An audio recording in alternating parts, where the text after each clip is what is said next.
த அண்டர்லேக்கர் 2024ல தமிழ் டப்புல வெளிவந்த ஒரு வார் action movie Batman Pio இந்த படத்தை டைரக்ட் பண்ணிருக்காங்க. ஜெர்பினா ஆண்டனி மற்றும் பலர் அந்த படத்தில் நடிச்சிருக்காங்க.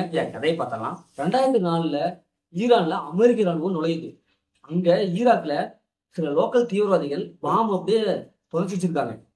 இப்போ அமெரிக்க ராணுவம் போய் அந்த பாம்புல சிக்கி ஒரு சில பேர் இறந்துடுறாங்க. அங்க இருக்கிற பாம்பு ஸ்குவாட் அந்த பாம்பு எடுக்க முடியல. இப்போ நம்ம ஹீரோ பாம்பு செயலிழக்க வைக்கிற பாம்பு ஸ்குவாடா இருக்காரு. அவரை கூப்பிட்டு போறாங்க.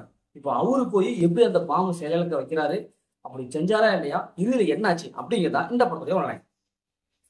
இந்த படத்துடைய பாசிட்டிவ் பார்த்தால படத்துடைய ஸ்டோரி தாங்க. ஏன்னா ஒரு சிம்பிளான ஸ்டோரி தான், ஆனா சூப்பரா எடுத்திருக்காங்க. படத்துடைய ஸ்கிரீன் பிளே ஃபர்ஸ்ட் ஹாஃப்ல இருந்து கடைசி வரைக்கும் செமையா இருக்கு.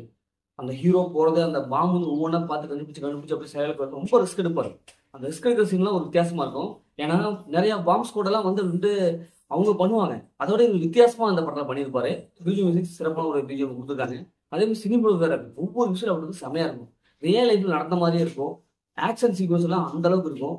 ஒரு உண்மையிலேயே ஒரு வார் நடந்தா அந்த இடத்துல எப்படி இருக்கும் அப்படிங்கிற ரியாலிட்டியை அந்த படத்துல காமிச்சிருப்பாங்க. படத்தை நடிச்ச எல்லாரும் வந்து சூப்பராக பர்ஃபார்ம் பண்ணியிருப்பாங்க. படத்துல எல்லாத்துக்கும் வந்து ஈக்குவல் கேரக்டர் கொடுத்துருப்பாங்க. ஒவ்வொரு படத்துலலாம் இது மாதிரி படத்துல ஹீரோவுக்கு தான் தனியாக ஈக்குவல் கேரக்டர் கொடுத்துருப்பாங்க. ஆனா இங்க அப்படி இல்லை. சின்ன சின்ன கேரக்டர் கூட முதன்மையாக கொண்டு வந்திருக்காங்க. அதனாலதான் இந்த படத்துக்கு 6 ஆஸ்கார் விருது கிடைச்சிருக்கு.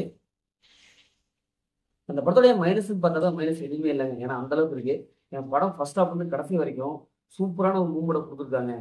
மைனஸ்ன்னு சொல்ல போனா கொஞ்சம் ஸ்லோனஸ் இருக்கு. ஃபர்ஸ்ட் ஹாஃப்ல படம் பிக்கப் ஆகிறதுக்கு டைம் எடுத்துக்குது. அதுதான் அப்படின்னு கூட சொல்லிக்கலாம்.